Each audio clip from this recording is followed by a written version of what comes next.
Welcome to People Doing Good for Others.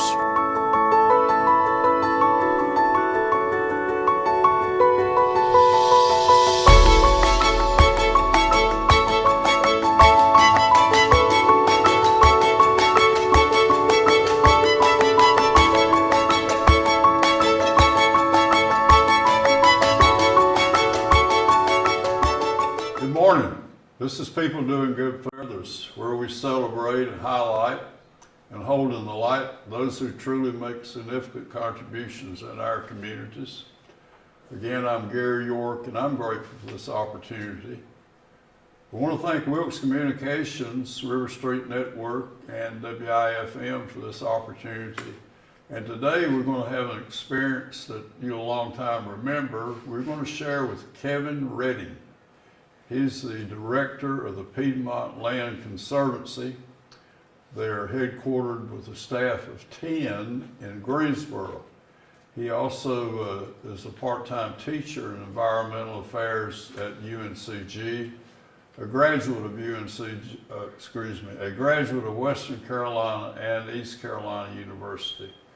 Kevin Redding is a wonderful contributor, and good morning to you, friend. Good morning, Gary. Thank you for having me. You're calling to this valuable trust that we have with our communities. I want you to start with why do you do this? Well, I think it's one of my loves in life. I like the outdoors. I grew up in playing in creeks and catching crawdads and squirrel hunting and doing all those kinds of things that kids did or do. And it fortunate for me, it translated into college and then a career where I get to do this every day. Wow. Land Conservancy, define that for us, if you will.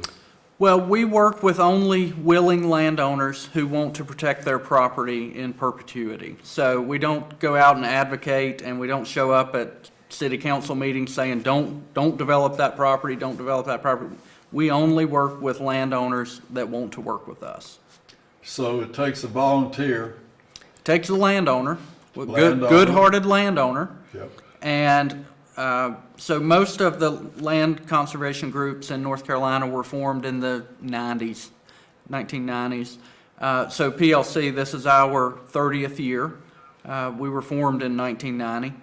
And we cover 9 counties in the Piedmont, and we get to do some really fun stuff every day. And you were fortunate to associate with them in 2007, was it? I started in April of 2007. Okay.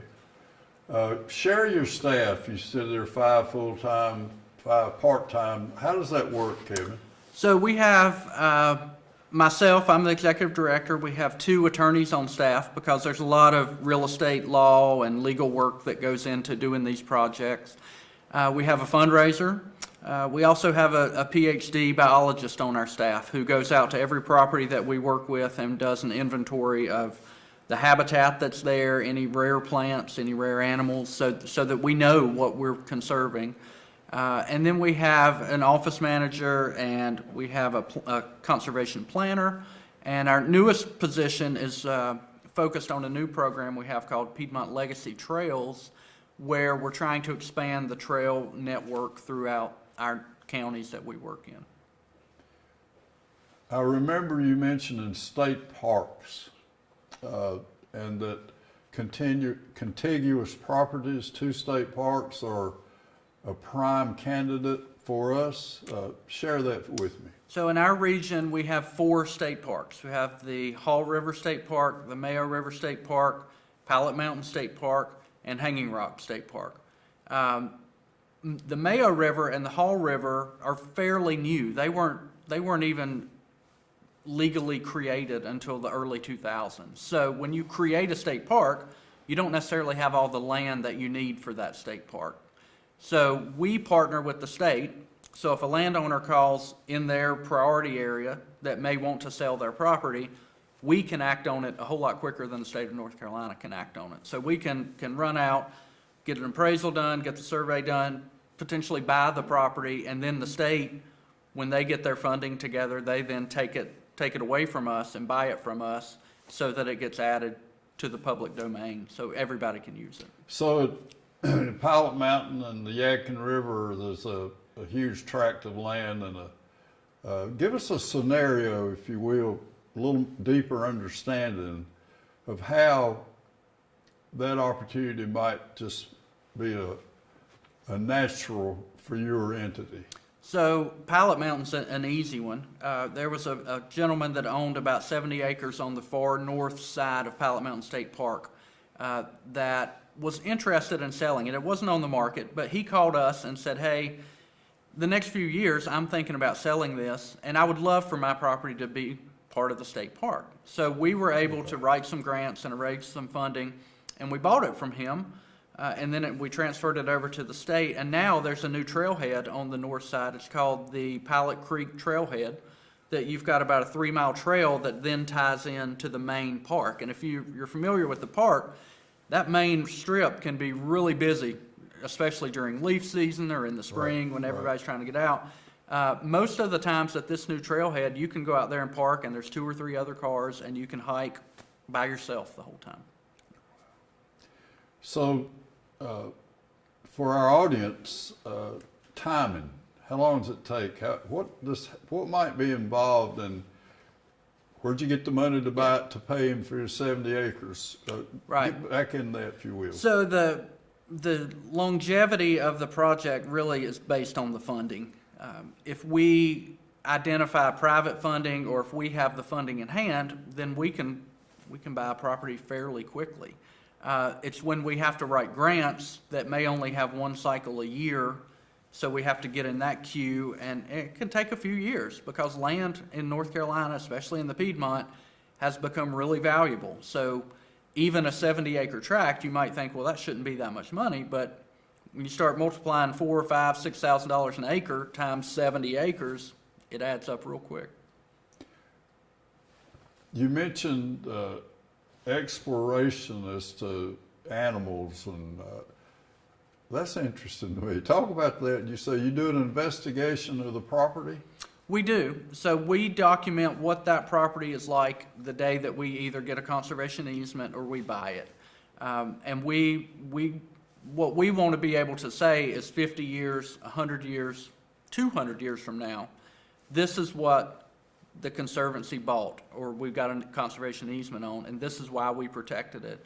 And that's going to give us a ton of scientific data over time as to what happens with these properties that aren't developed, if we just let them be, or if this farm that we're working with has been farming for 200 years, just the data that we're going to be able to extract from that is going to be invaluable. Kevin Redding,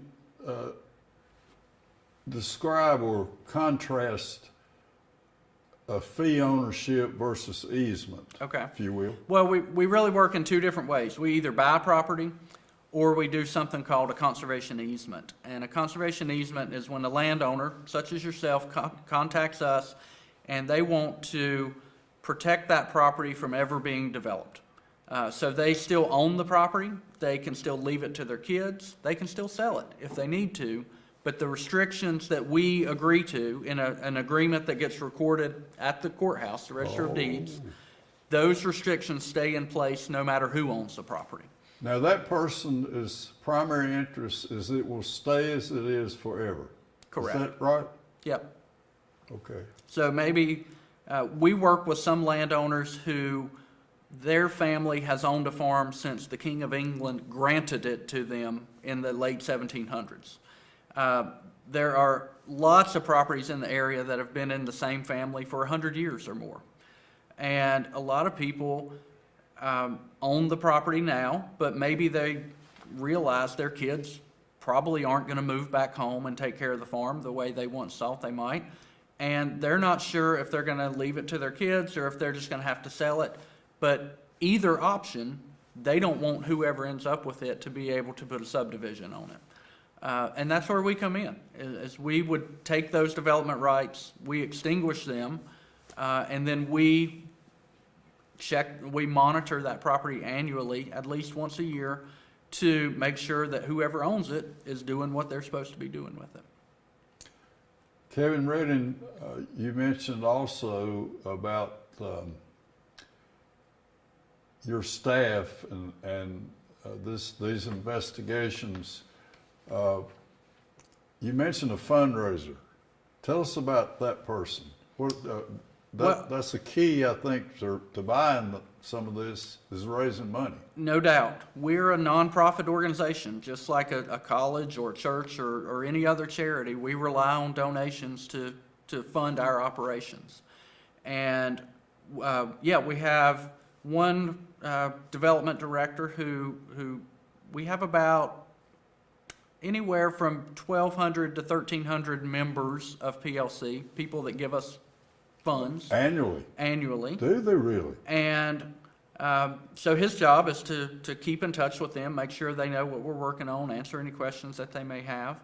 And oh my goodness. We're lucky. I mean, that's a pretty good number. Now, on the flip side, there are about 1.5 million people that live in our region, and there are probably a whole lot more than 1,500 that would write us a check because they believe in what we do and they would like to support us, but they've got to know about us. And that's our role, is to educate landowners, potential funders, foundations, even county governments. We work really closely with a lot of city and local governments on park projects, trail projects. So we want everybody to know what the work of the Conservancy is. So you mentioned Eddie Harris, who's a significant Surrey County Commissioner, invaluable person who has hearts in the right place. Talk about how that relationship would work with your group. So we got a grant from the state, the Department of Agriculture, several years ago, and we were contracted by the state to develop a farmland preservation plan for Surrey County. So we worked real closely with the Soil and Water District, the Voluntary Ag District, county commissioners, and so we developed the plan, and then the county commissioners adopted it. Eddie was key in that, introducing us to landowners as we were trying to get input from the community. But Eddie personally is real interested in that Mitchell River Valley, close to where he lives. And we've done a lot of work in the Mitchell River. It's probably the spot where we've done more conservation work than anywhere in our 9 counties. So we've gotten to know Eddie. He's a wonderful guy. He loves Surrey County. He loves the Mitchell River. And he's been a great connector to meet other landowners and other influencers as well. Yeah.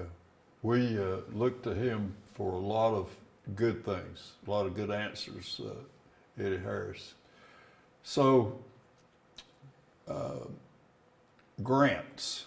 I want to know about, where is that money? Give us some idea when you say we applied for a grant. Would it be state money or federal money, or give us some private money? Yeah, most likely it's either state of North Carolina. There are 2 to 3 funds that the state allocates to. One's the Clean Water Management Trust Fund, and the other is the Farmland Preservation Trust Fund. And then private. There are a lot of foundations in Surrey County. We've gotten funds from the Chatham Foundation that helped us buy a property that's going to become a public nature preserve in the future. So really, Chatham Foundation. Yes, sir. Wow. So throughout our 9 counties, there are a lot of foundations that either people set up years ago or they're new, and a lot of them are interested in funding projects that help the quality of life or improve the quality of life. And a new nature preserve, a new greenway, a new park, all those fall within making our communities better for everybody. No more than a quarter of a mile from where we sit this morning, there's the Wilkes Greenway goes right around beside the Elkin River. Now, would you be involved in that? We could be, certainly could be. We're in Surrey County. We've partnered. There's a local group called the Elkin Valley Trails Association. Yeah. Dr. Buckley is involved in that, and they do tremendous work. But occasionally, they're more in the trail building and the trail planning business. They're not so much in the land acquisition business. So they may have a potential trail corridor that needs a piece of property purchased, and they would turn to us and say, guys, can y'all help us out with this?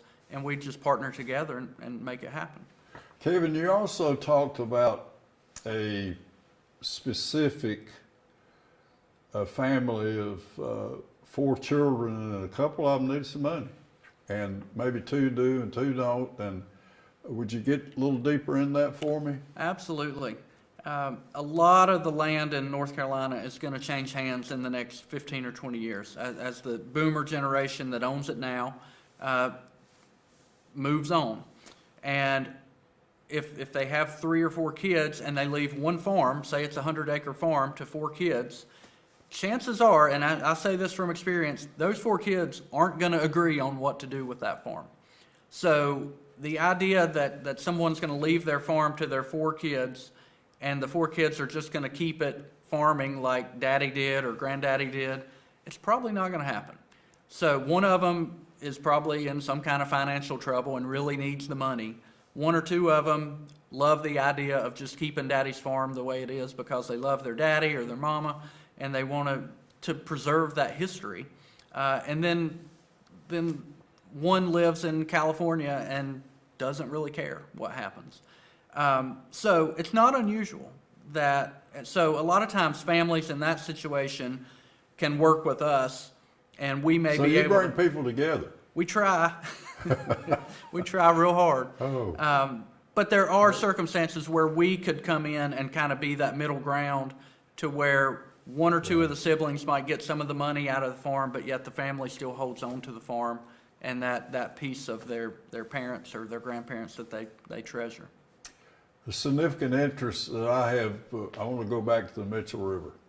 In 1999, Dick Everhart would come into commissioner meetings and say, well, we have a $2 million grant, and commissioners would approve it, of course.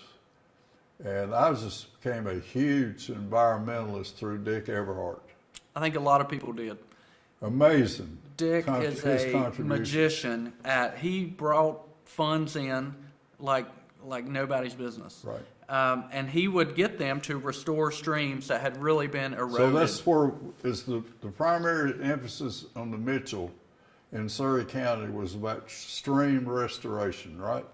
Correct. Okay. So the Mitchell River is one of the cleanest, healthiest rivers in the state of North Carolina. And it has always been very clean, but the work that Dick and the Soil and Water District did, or NRCS did, some of the farms there the cows were in the stream, and they helped restore the stream and then fence the cows out and put in water supply for those cattle.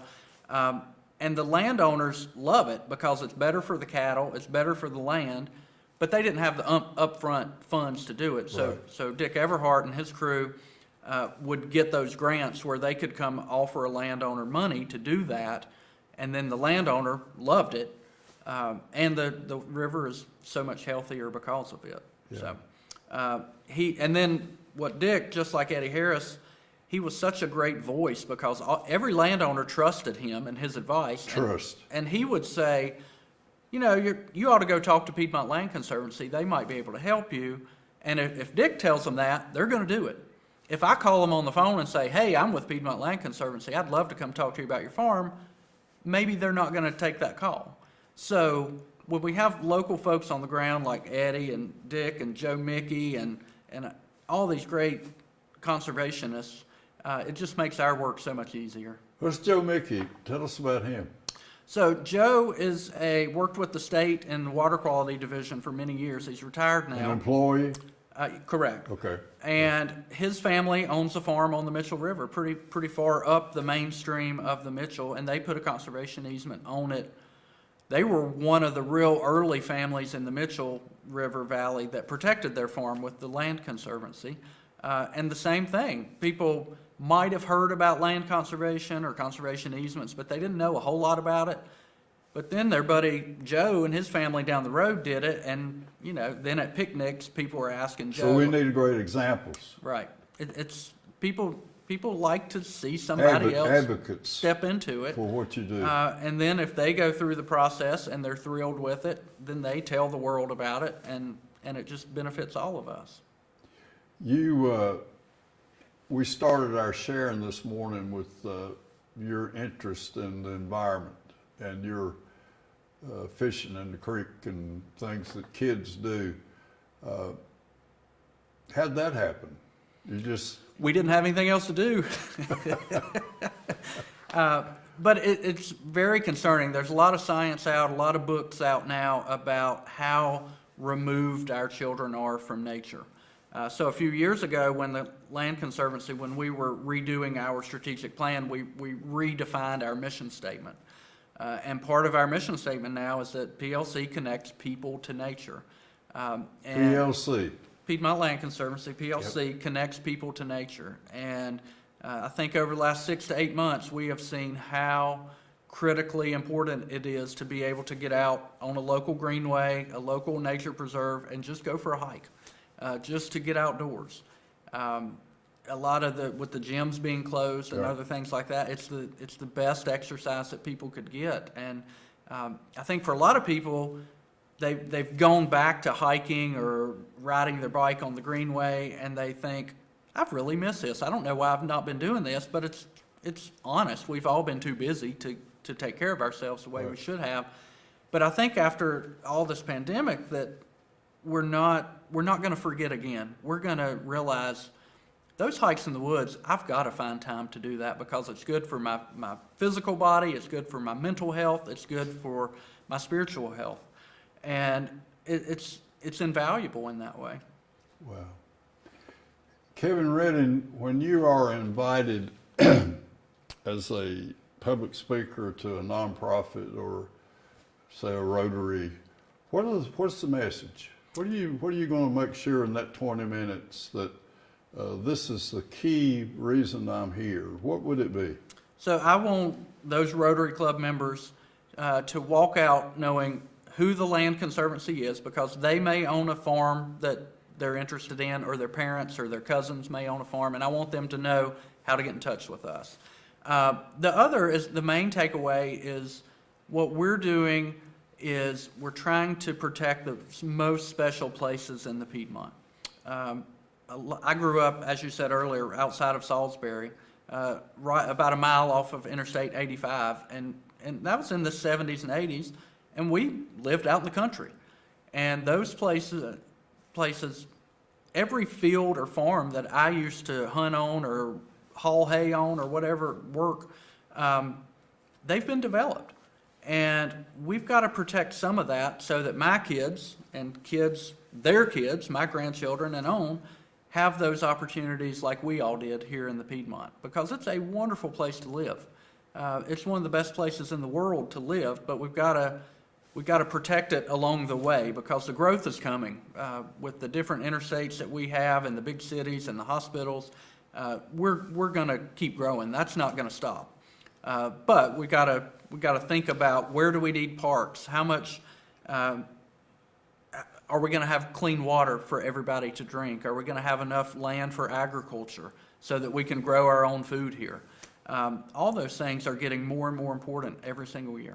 So we also concentrate on clean water as much as conservancy of perpetuity of land. Is that what you're saying? Yeah. Clean water? Yeah. Water quality has always been of interest to us, and we know that by conserving land, you protect water at the same time. Okay. That's why the Mitchell River is so clean, is because most of that watershed is forested and has not been really heavily impacted. So the ecosystem functions. When you get in a watershed and you have a lot of development, like in Greensboro, Winston-Salem, or some of the bigger cities, there's so much pavement and all that runoff and all those lawns that are putting fertilizer out and putting lime and everything, the water quality suffers from that. And I don't say that begrudgingly. Our water quality is a lot better today than it was 30 or 40 years ago, and I think we can continue to improve that. But by protecting these wetlands and farms and things that filter the runoff, It improves our land and our water quality, and they provide habitat for all of the wildlife that we all treasure so much. You spoke of cattle and creeks. Clean water is so valuable to the cattle industry too. You wouldn't think that, well, maybe they drink out of the creek, it's okay, but you want to make sure it's clean. We've got to keep our creeks and our rivers clean. And you have to remember too, everything that in those creeks and rivers, it goes downstream to someone else. So it's not just our water. Wow. Whatever goes down the Yadkin River, Winston-Salem drinks it, City of Salisbury drinks it, Albemarle drinks it, all the way down to Myrtle Beach, to where the PD River goes into the Atlantic Ocean. So you having those watersheds forever, never stop. Yeah. Kevin Redden with the Piedmont Land Conservancy. I want to spend a considerable amount of our sharing today with Elkin, the trails, and a super project that your group has been involved in. So that group, just take over there and tell us what's happening right here. Yeah, right under our we're noses. very excited about it. We have recently purchased about 240 acres on Highway 21. And the easiest way to describe it is when you're on flat land on Highway 21, when you round the curve and start climbing that squiggly mountain, it's all the forest over on the right-hand side. And we bought it, and we already owned about 50 to 60 acres right beside of that. So our plan is we're going to combine those two properties. It's going to be about 280 acres. We're going to give that to the town of Elkin at no expense to the town. They're going to own it, and the Elkin Valley Trails Association is going to build walking trails, maybe some mountain biking trails on it. So it'll be another opportunity to get out. And that size property, you could have several miles of trails to get out and exercise on. But the town's interest is Elkin Creek. The headwaters of Elkin Creek are on this property. And Elkin Creek is the drinking water for the town of Elkin. So they're safeguarding their future drinking water supply and providing a recreational resource. And we're happy just to put all that together and make it available. So the headwaters of the Big Elkin Creek is in that 280 acres. Well, maybe not necessarily the point where it bubbles out of the ground, Okay, but there are okay. several first order streams, because that's a really steep piece of property.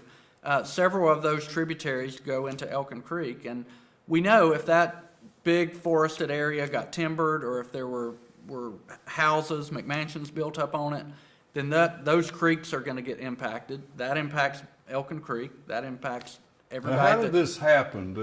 Did they come to you, or did we start wanting to protect it? How did that go? So the gentleman that owned it passed away, I think about 5 years ago, and his daughter is the executor of the estate, and she reached out to us, and all the kids live all over the country, and said they were thinking about selling it, and would we have any interest in it? And very thankfully, they were kind enough to not be in a big hurry while they were dealing with other issues with the estate. And we were able to write some grants, get some private donations. The Chatham Foundation came in huge for us and helped us get to that number that we needed to get to. And a few weeks ago, we bought it. And probably in early 2021, we'll transfer it over to the town, and it will become open to, well, maybe not immediately open to the public, but eventually really great opportunity for people. Maybe they're used to going to Stone Mountain State Park, or they're used to going to Pilot Mountain State Park. This will be another, smaller than either one of those two, but another opportunity to get out, connect with nature, exercise, get some fresh air, and benefit from that. Kevin Redden with the Piedmont Land Conservancy, you're in 9 counties? We operate in Surrey, Stokes, Rockingham, Caswell, and then Yadkin, Forsyth, Guilford, Alamance, and Randolph County. So technically, we don't operate in Wilkes, but this property we were just talking about is about a half-mile inside of Wilkes County. Right. So it made sense. It did, correct. Sure. And other viewers in Wilkes County, they would probably contact with one of our good friends up in Boone called the Blue Ridge Conservancy. So we don't fight with each other. We just work in different regions, and they're great people.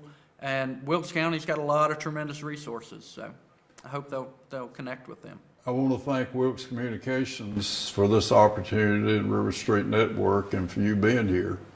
And part of your closing comment, if you will, is you said that 70% of all the, or 75% of the land is owned by people 70 years old or older. I think that's pretty close. So yeah. you hit on that a little bit and your sense of gratitude for the opportunity. Well, we're real fortunate to be here and speak with you today and just share what the Land Conservancy does every day. We know in our region, most of the land is going to change hands in the next 20 to 25 years. And when that happens, that's going to determine if we're going to develop really, really rapidly, if we're going to develop sustainably or slower, and if we're going to keep our farms and we're going to protect our wetlands and our riverbanks and our parks and greenways. And some of the government agencies do a good job, the towns do a good job of building trails and responding to their citizens. But we are kind of that middle ground where we can work with multiple towns and counties and really look at it from a regional perspective. And again, the whole goal is we want the quality of life in the Piedmont to be as good or better 25 years, 50 years from now, 100 years from now. Forever. As how lucky we are to live here right now. Thank you, Kevin Redding.